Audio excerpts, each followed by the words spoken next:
This week's Piltch Point with Avram Piltch is proudly powered by Monster Products. The headphones on my head right now, the Monster Elements in the slate black, which is my new favorite. I really love them.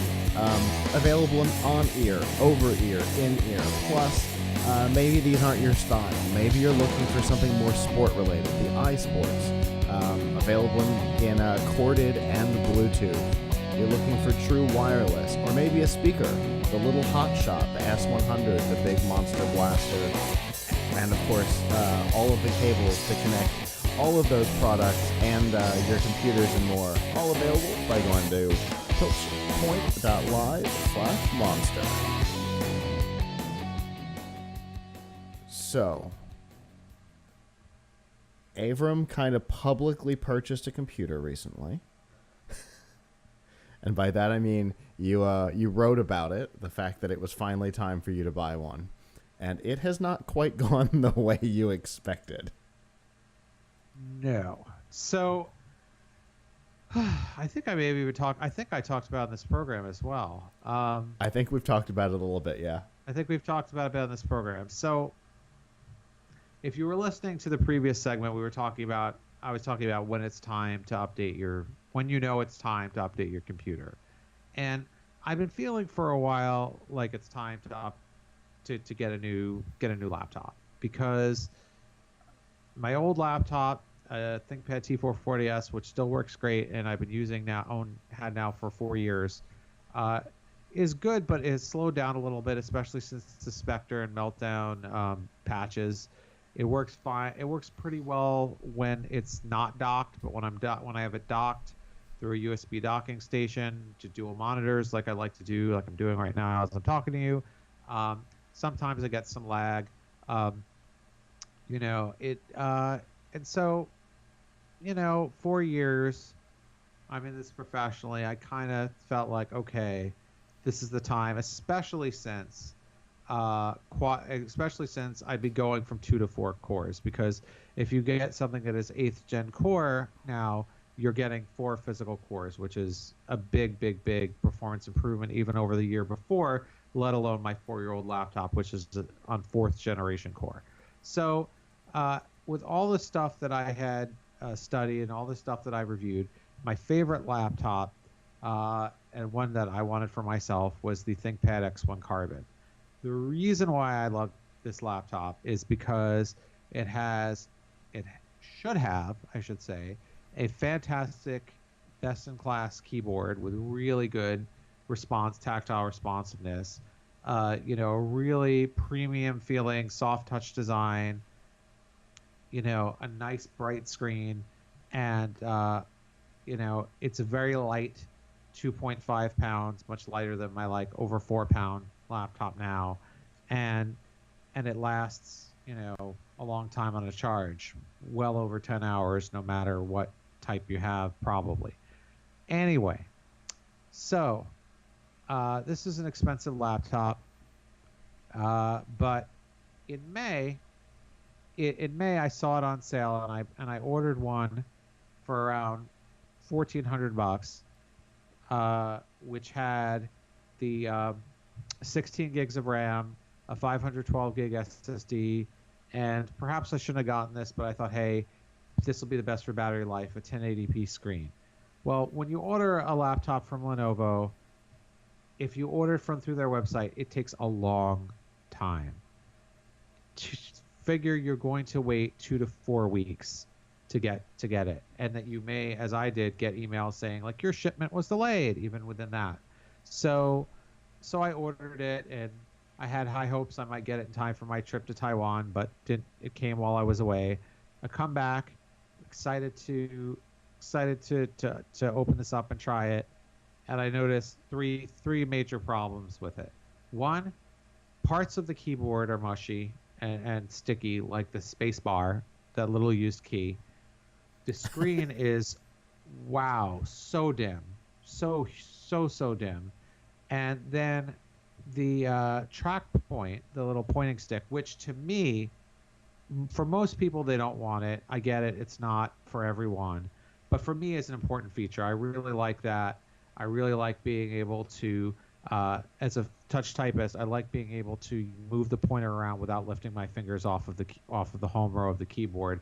It means less moving my shoulder, and it means that I can work faster, and I just like it a lot better than using a touchpad. Which if you want a pointing stick, you don't have a lot of choices in 2018.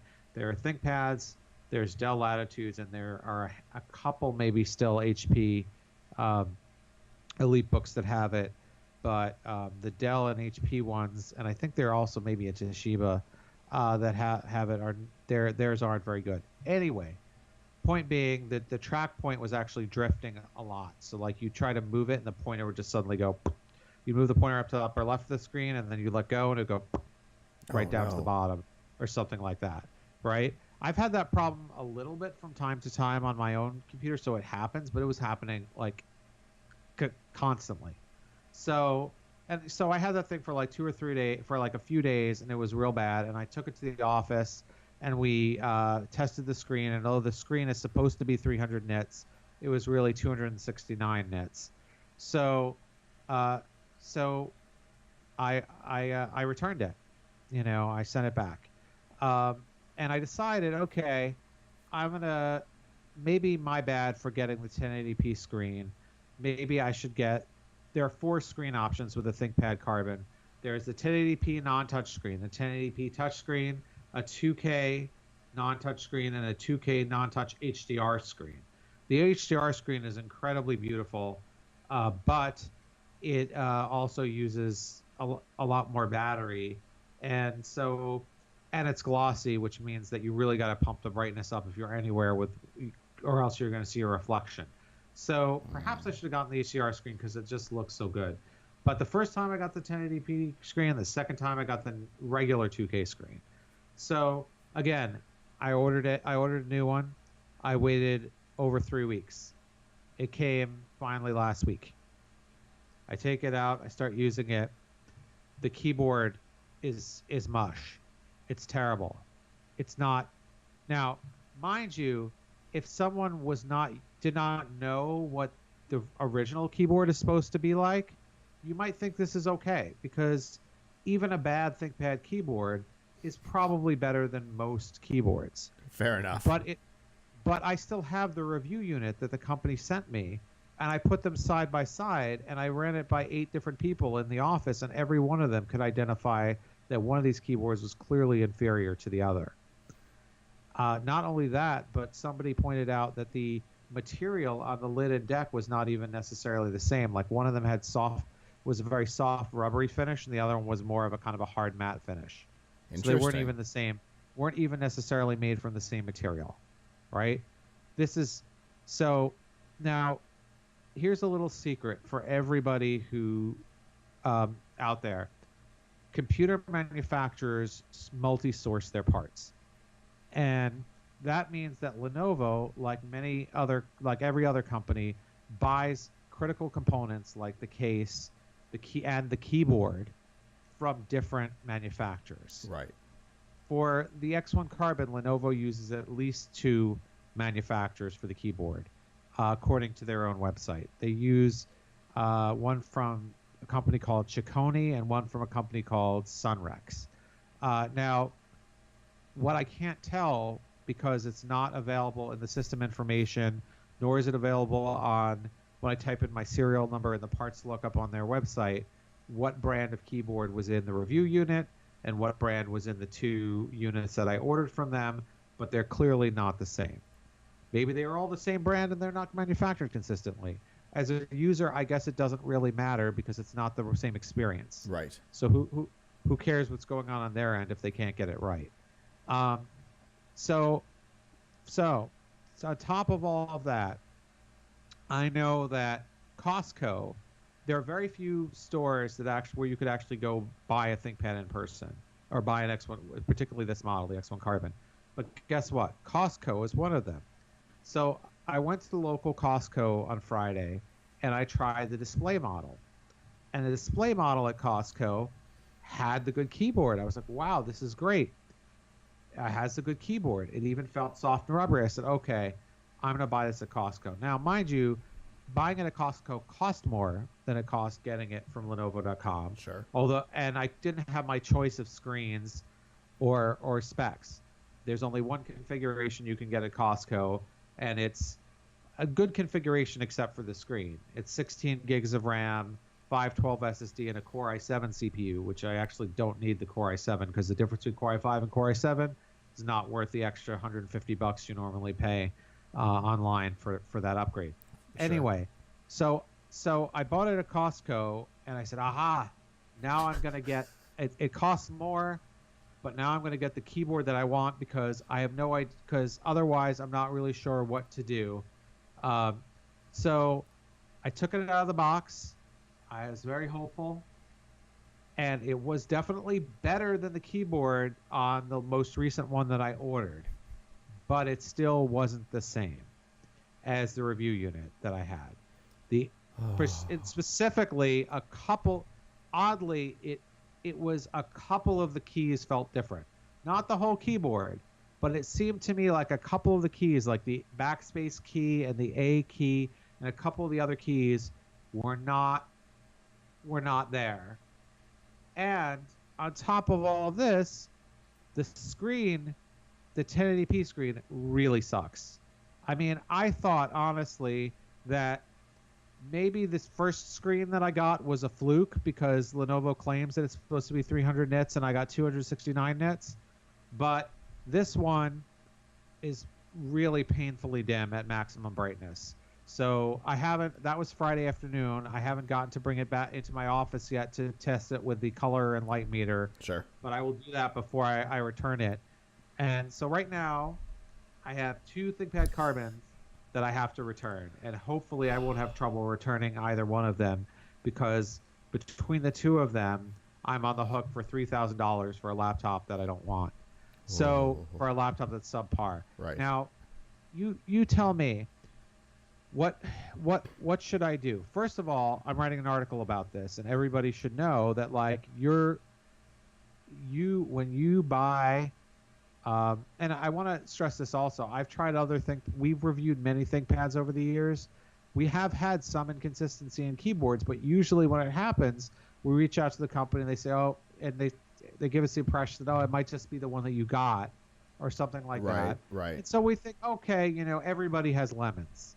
Everybody has lemons. And also, what's a lemon to me might not be a lemon to most readers. So if you go online, you read user reviews, you won't find too many user reviews of the X1 Carbon saying it has a poor keyboard because the sticky, mushy keyboard that I had, if you try it versus, say, a Dell XPS 13 or another Ultrabook, you might say, hey, this actually is pretty good.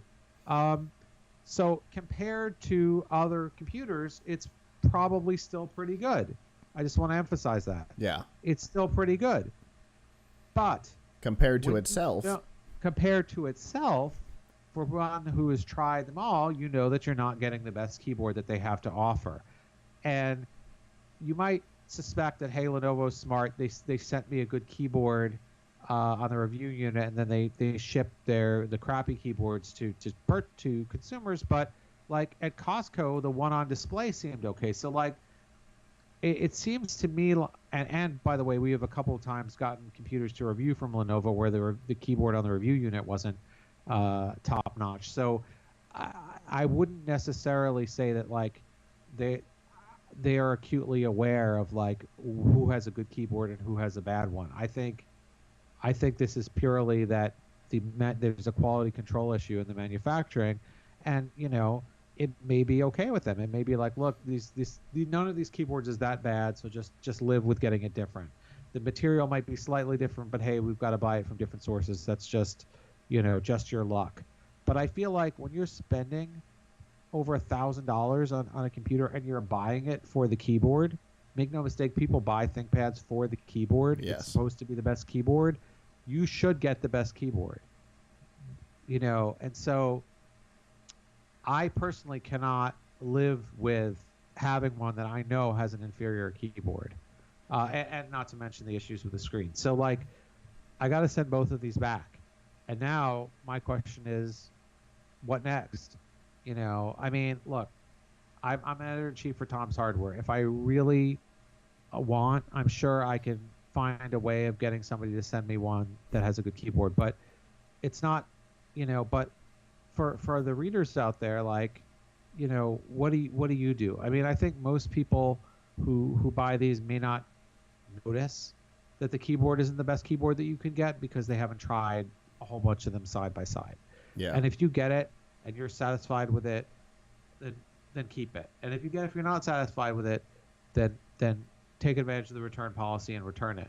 But but I have to say it's very frustrating. And for me, I'm not sure now what to do. Should I try to get a third? Actually, this would be a fourth one, and see if that one has a better keyboard. If I did, I would try to get it with a full HDR screen because, man, having tried them all now, the other screens are really washed out. However, the 2K regular screen is at least bright. So, I don't know. Should I play that lottery again, or should I get a different computer, or should I just stick with this old computer for a while longer? It's hard to say. By the time given their rate of sending computers every 3 or 4 weeks, by the time I order and get another one, it could be time for the next unit to come out. Who knows? Right. Well, that's a little bit of an exaggeration. We probably won't see a new one until at least sometime next year. But this is frustrating, and I feel like not just as a personal gripe, but because I went out there and I wrote an article about why I bought this. I really owe it to our readers to say, like, this is what happened to me, because I recommended it, and at the time that I recommended it, I had placed my order, but I hadn't received it. So, I think people need to know that, like, when you get a ThinkPad, even the bad keyboard is probably good enough for most people, but there's a decent chance that you're not getting the best keyboard that they have to offer. And for some that might be fine, but like for me, that's really disturbing. So, that's what I got to say about it.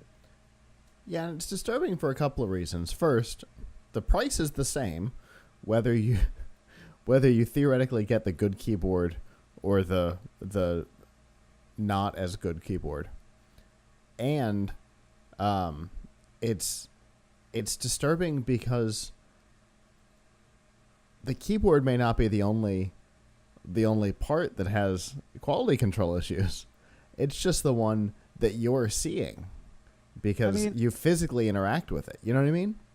Yeah. Well, I mean, look, when you call it what I call a quality control issue, you and possibly even Lenovo might say is within tolerance, because look, it's working, right? Mm-hmm. I want to really stress this. None of the notebooks that I bought from them was the dictionary definition of defective.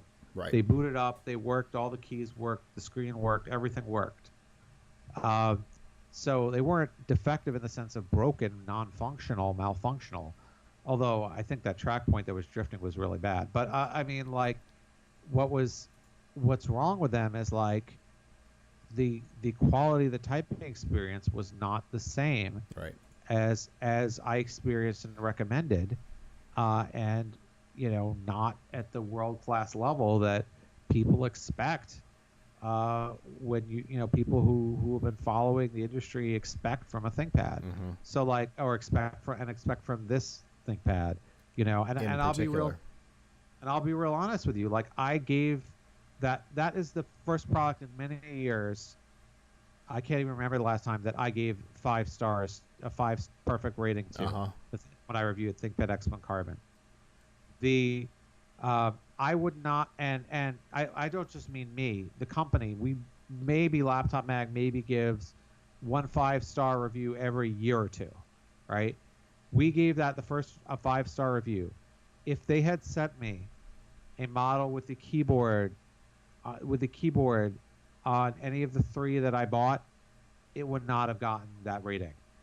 And it might not have even gotten an editor's choice award. Right. I don't know.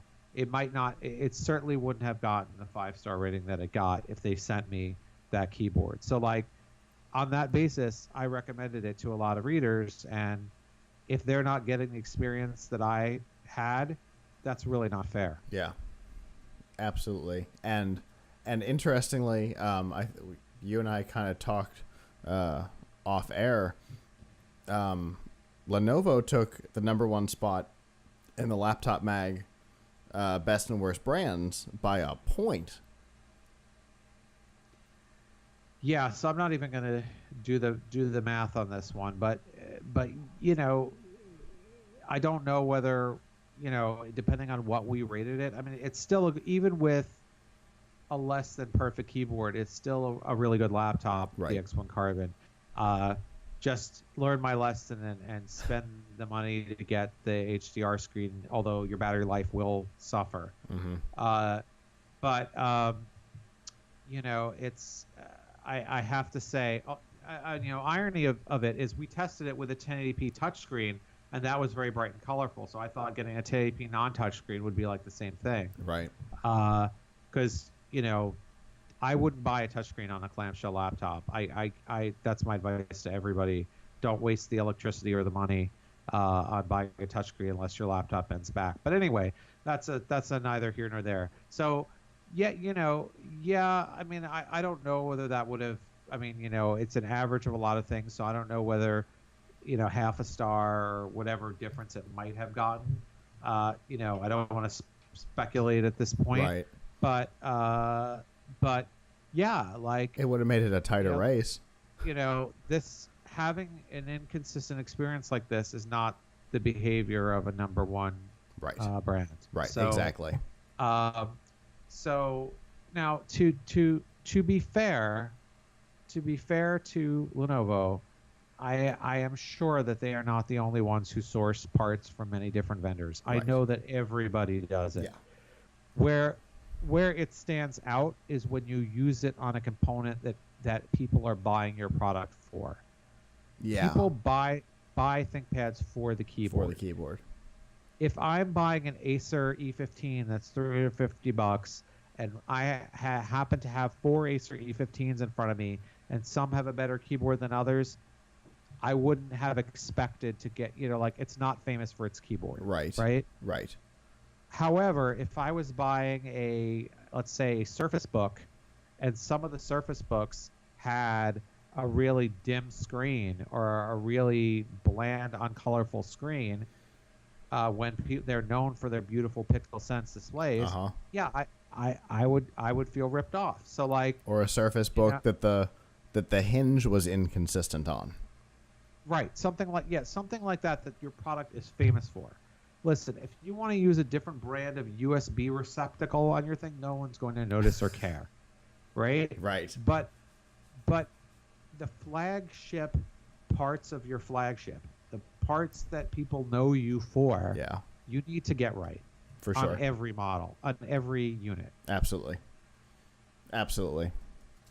Well, obviously we appreciate you sharing your less than stellar experience with us, because it's something that people need to know about, that this is out there. I know you've been doing some writing on this. I assume we're going to see it published probably sometime this week. Tuesday or Wednesday. We've reached out to Lenovo for comment to see if we can get a comment in the initial article from them, and I'm bringing in the units that I had to have some tests done in the office, so I have a little bit more research. But you know, this can't. I don't want to keep sitting on this. You know, people. I recommended this to people, and they deserve to know what happened. For sure. So we'll see that Tuesday or Wednesday on Tom's Hardware?